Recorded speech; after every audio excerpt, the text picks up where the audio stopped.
I never thought a single glance could turn my world upside down. I stood on the pier, the salty breeze tugging at my hair, when I noticed him, a man whose hands held tools with a confidence that seemed born into him. His gaze, dark and deep, caught mine, and something inside me stirred, like my heart decided to beat to a new rhythm. It wasn't just curiosity, it was something bigger, something I couldn't name yet.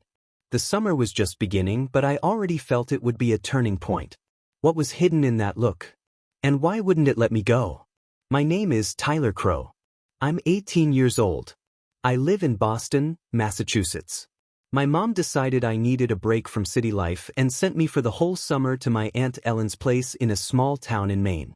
I didn't argue. Boston was getting old, and living by the sea sounded pretty good. Aunt Ellen met me at the station with a big smile and immediately started talking about local lobster pies. Her house, old but cozy, sat close to the port, and the smell of the sea seeped into every room. On my second day, I went to explore the town. The streets were narrow, the houses painted white or blue, and locals greeted me like they'd known me forever. The port was the heart of the town. Boats bobbed on the waves, seagulls screeched, and fishermen chatted about the weather. I was walking along the dock when I saw him. He stood by a wooden boat, tanned, with strong arms, fixing something. His movements were precise, calm, like he wasn't just working but having a conversation with the boat. I froze, unable to look away. "Hey kid, don't block the way," a fisherman shouted, and I stumbled, nearly falling into the water.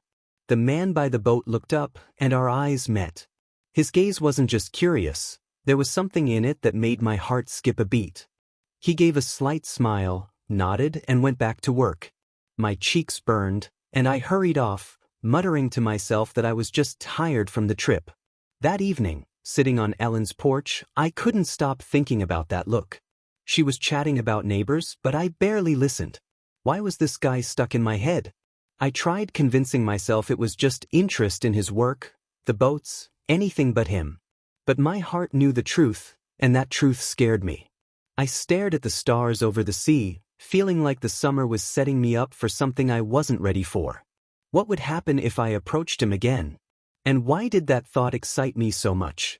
I never thought curiosity could feel so dangerous. Every time I passed the port, my feet carried me toward the workshop where Ray worked. His calm confidence, like he held the answers to every question in the world, drew me in like a magnet. I told myself I was just interested in boats, their repairs, his work, anything but him. But every glance I stole at him said otherwise. It was a forbidden feeling I didn't want to admit. Could my heart lie to itself? On the third day, I worked up the nerve to get closer. The port buzzed, fishermen hauled nets, seagulls screeched, and the smell of salt mixed with wood shavings. Ray's workshop sat at the end of the dock, a small wooden shed cluttered with tools and scraps of lumber. I lingered at the entrance, pretending to study a boat. Ray stood with his back to me, sanding a hull, his shirt clinging to his skin with sweat. I cleared my throat to get his attention, but he didn't turn. "Into boats?" he asked suddenly, not looking up.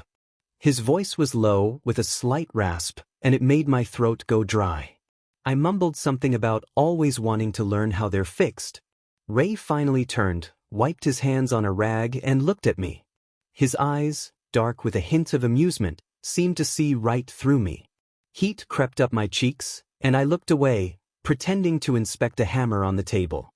"It's not as hard as it looks," he said, stepping closer.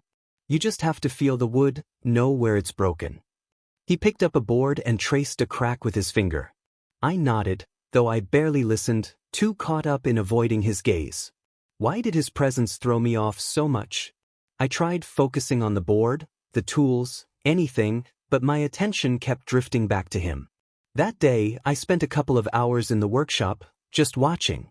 Ray worked quietly, tossing out short instructions, "Hold it steady," or "Don't rush." I helped carry tools, feeling useful, but inside, I was a mess. Every time he brushed my hand passing a screwdriver, I froze. It wasn't just a touch, it was a spark threatening to set everything inside me ablaze. I told myself it was normal, that I was just impressed by his skill.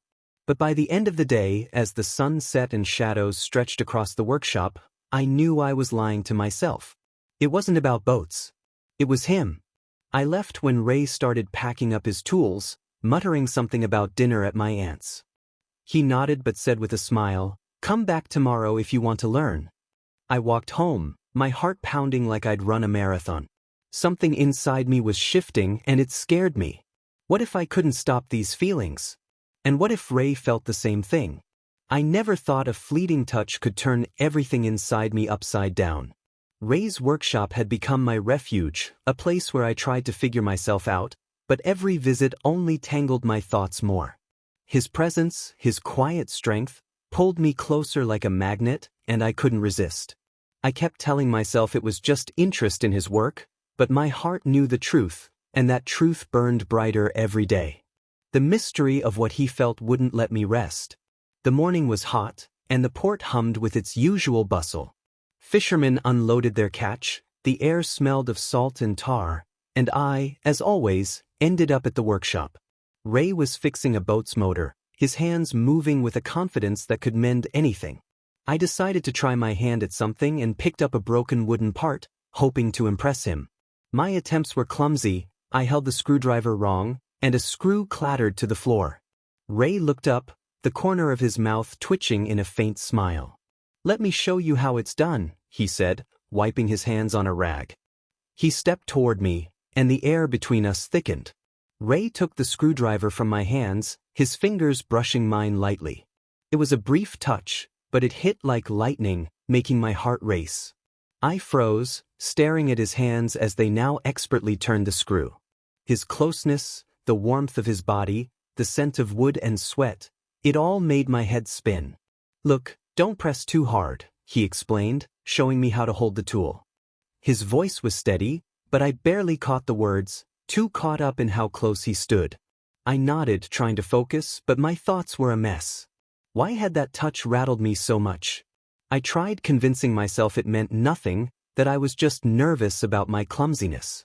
But inside, everything screamed that it was something more. We worked together for nearly an hour, and I did my best to avoid his eyes. Ray was patient, explaining every little detail like he enjoyed teaching. When he handed me a hammer, our fingers brushed again, and heat rushed to my cheeks. I turned away, pretending to focus on the part, but my heart pounded like it wanted to break free.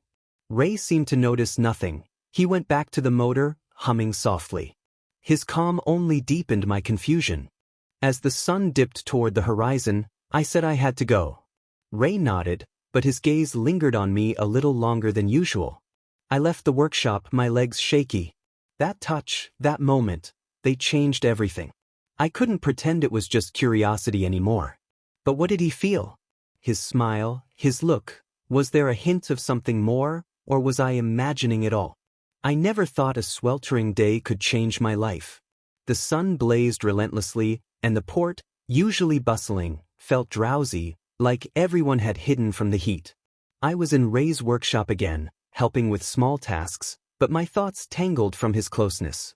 Every glance, every accidental touch stirred feelings I could no longer deny. It wasn't just attraction, it was a warmth growing inside, making my heart beat faster. Someone might have noticed the sparks between us, but in that moment, I didn't care. The morning started with me hauling boards under the scorching sun. Sweat dripped down my back, my shirt clung to my skin, and I felt drained. Ray noticed me wiping my brow and set his tools down. "That's enough for today, Tyler," he said, cleaning his hands with a rag. "Let's go to the water, cool off." His voice was soft, with a faint smile, and I nodded without thinking. We walked down to a small beach near the port, where waves lazily lapped at the pebbles. Ray pulled off his shirt, tossed it on the rocks, and stepped toward the water. I froze, watching his tanned back, the way his muscles moved under his skin. He turned and waved. "You coming or just gonna stare?" I laughed, trying to hide my embarrassment, and yanked off my shirt. The water was cool, and I sank into it with relief, feeling the heat fade.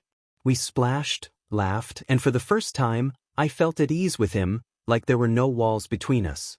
Then we sat on the shore, wet, with sand on our feet, and stayed quiet. Ray looked at the sea and I looked at him.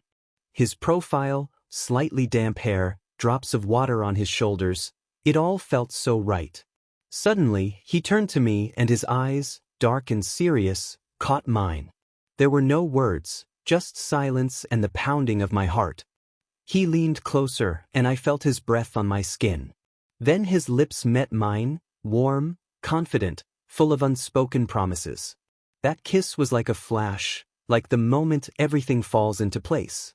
I kissed him back, my hands finding his shoulders, and we pulled each other closer, as if afraid the world might tear us apart. His palms slid down my back, each touch tender, like he was telling me I was safe. We pulled away, breathing hard, and his forehead rested against mine.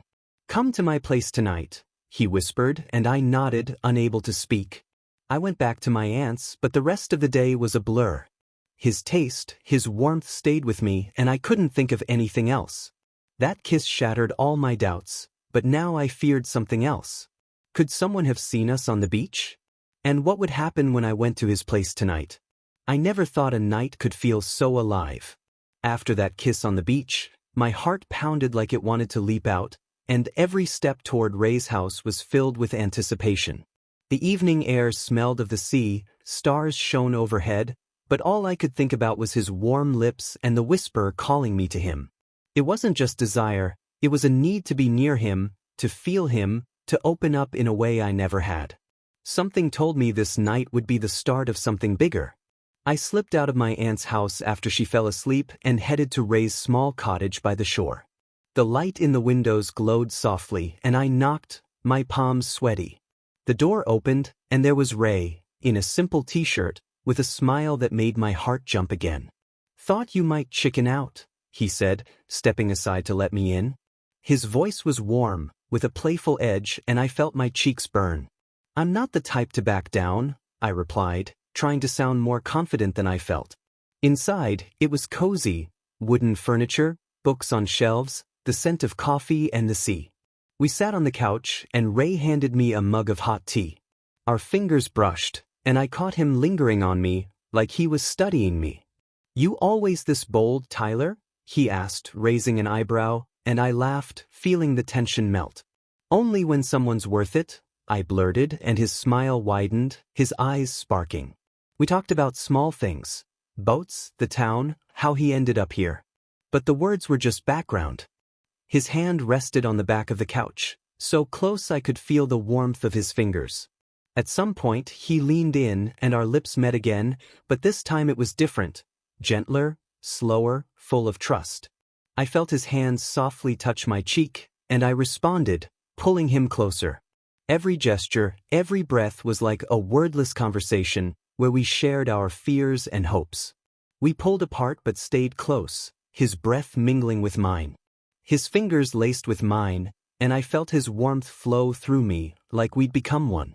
"You make me feel alive," he whispered, his voice trembling with sincerity. I pressed my forehead to his shoulder, breathing in his scent, and realized this night wasn't just passion. It was finding myself, the moment I first felt I belonged to someone. We lay on the couch, wrapped in each other's arms, and the stars outside seemed closer. His hand stroked my hair, and I drifted off, hearing the beat of his heart. But deep down, I knew morning would bring new challenges. What would my aunt say if she found out where I'd been? I never thought a morning could feel so tender. Waking up in Ray's arms, I felt the warmth of his body, like the whole world had shrunk to this moment. His breathing was steady, his hand resting softly on my back, as if he feared I might vanish. The night, filled with our whispers and touches, left me feeling like I'd finally found home. But somewhere at the edge of my mind, doubts were already knocking, reminding me the world beyond these walls wasn't so kind. Could our feelings withstand the weight of others' stares? Soft morning light slipped through the curtains, and I lay there, listening to the sea murmur outside.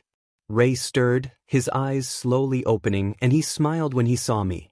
"Morning, brave one," he said quietly, his voice husky, making my heart flutter again. I pressed closer, breathing in his scent, a mix of sea and wood, and replied, "Any morning's good with you." He laughed, his fingers gently brushing my hair, like he wanted to memorize every detail of this moment. We didn't rush to get up, just lay there, hands entwined, talking about nothing important. He told me about the time he got stuck on a boat in the middle of the bay, and I shared how I dreamed of being a captain as a kid. But in every word, every glance, there was an intimacy that made us both vulnerable and strong. I traced my finger along his palm, feeling every callus, and he caught my hand, bringing it to his lips. That small, simple gesture, so honest, made me feel I was as necessary to him as he was to me. But our peace was broken by a phone call. Ray frowned, reached for his phone, and answered curtly, clearly not wanting to talk. I heard a man's voice on the other end, something about work at the port, and the tension in Ray's shoulders grew. He hung up and looked at me, but his smile wasn't as easy anymore. "Just Greg, a friend," he said, but I saw a shadow in his eyes. "He's too nosy sometimes." I nodded, but something tightened inside me. An hour later, there was a knock at the door. Ray opened it, and I saw my Aunt Ellen with a neighbor, Linda, holding a basket of pies. Ellen smiled, but her eyes slid to me, and I felt heat rise to my cheeks. Linda's gaze was colder, curious, lingering on Ray a bit too long. "Tyler, did you sleep here?" Ellen asked, her tone more surprised than judgmental.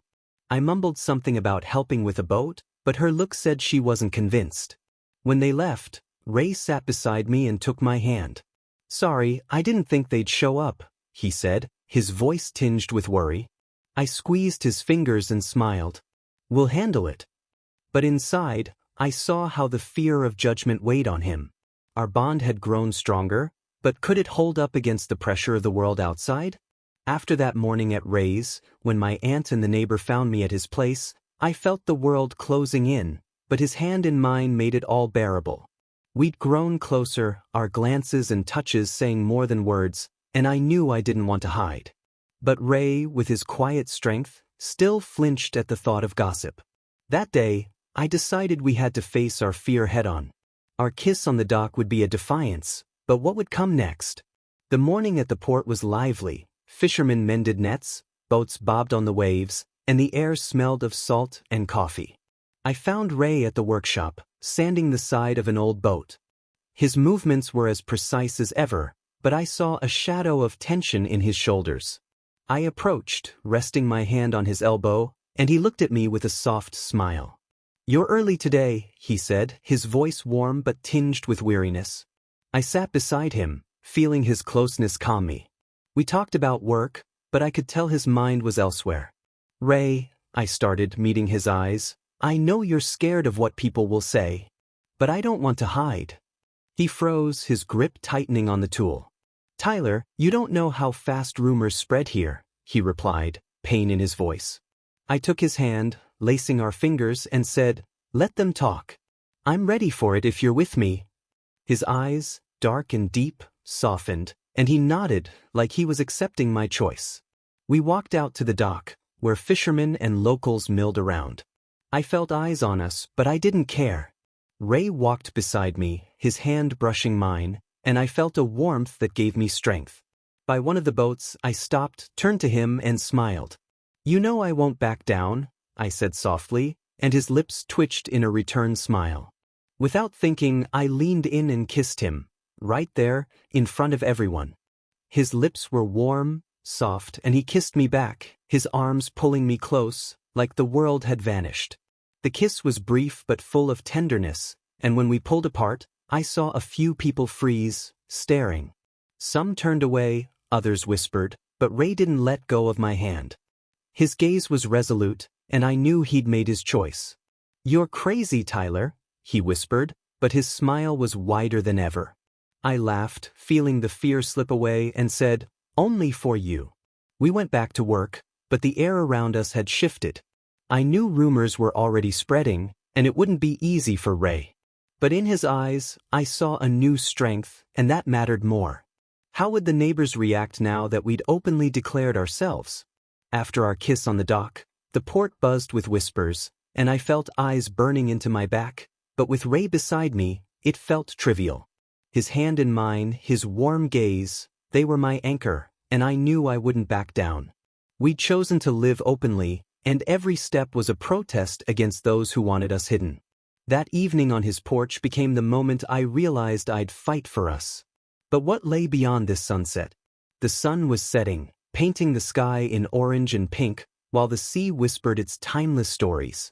We sat on Ray's porch, on an old wooden couch draped with a blanket. He held a mug of coffee, and I leaned against his shoulder, breathing in the scent of the sea and his skin. The silence between us was comfortable, but I sensed he had something to say. "Tyler," he started, staring at the horizon, "I've spent my life scared of being rejected. Not just for this, but for everything." His voice was quiet, almost vulnerable, and I turned to see his face. "I know you're scared," I said, touching his arm. "But I'm here, and I'm not leaving." He looked at me, his eyes, dark as the night sea, full of warmth. "You make me braver than I ever thought I could be," he replied, his fingers finding mine, locking them in a tight grip. I smiled, my heart racing, and scooted closer. "Then let's show them all we're not afraid," I said, my voice firmer than I expected. He laughed, and that sound was like music. Suddenly, he leaned in and kissed me, not gently, but with a fire, like he wanted to prove to the world we existed. I kissed him back, my hands sliding down his back, each movement charged with strength, as if we were daring anyone watching to challenge us. We didn't hide. The stars above and the sea before us were our witnesses, and I knew this moment was ours alone.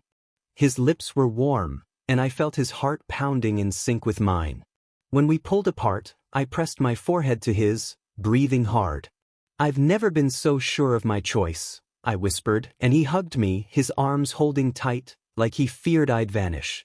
We sat there, watching the sunset, and I felt we were stronger than any gossip.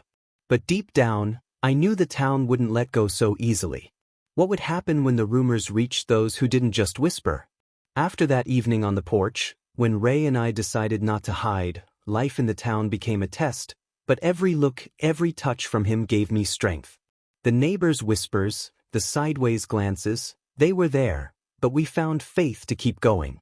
We built our life like you'd fix a boat, step by step, with love and patience. And in that process, we found not just each other but a place where we could be ourselves.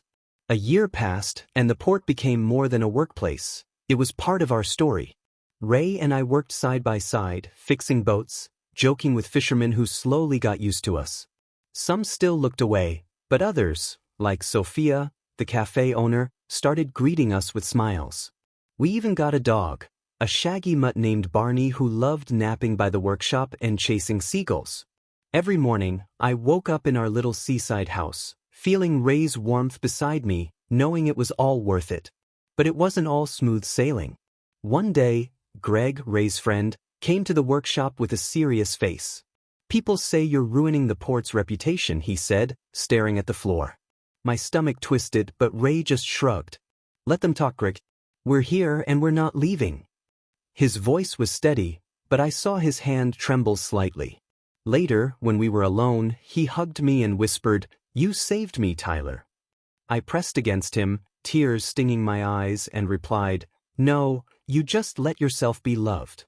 We found new friends, a couple who moved from Colorado and didn't care about gossip.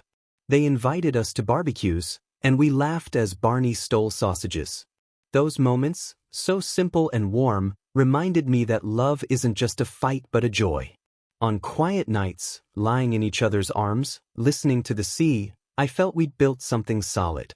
Our love wasn't just a feeling, it was a home where we could both be real. Now, watching the sunset over the port, I see that summer changed everything. Ray and I proved love is stronger than fear, but the road wasn't easy. And I believe everyone can find that strength in themselves. What does being yourself mean to you? Have you faced judgment and found the courage to keep going? Drop it in the comments, I really want to know. Thanks for joining us on this journey, for every like and kind word. You're part of our story.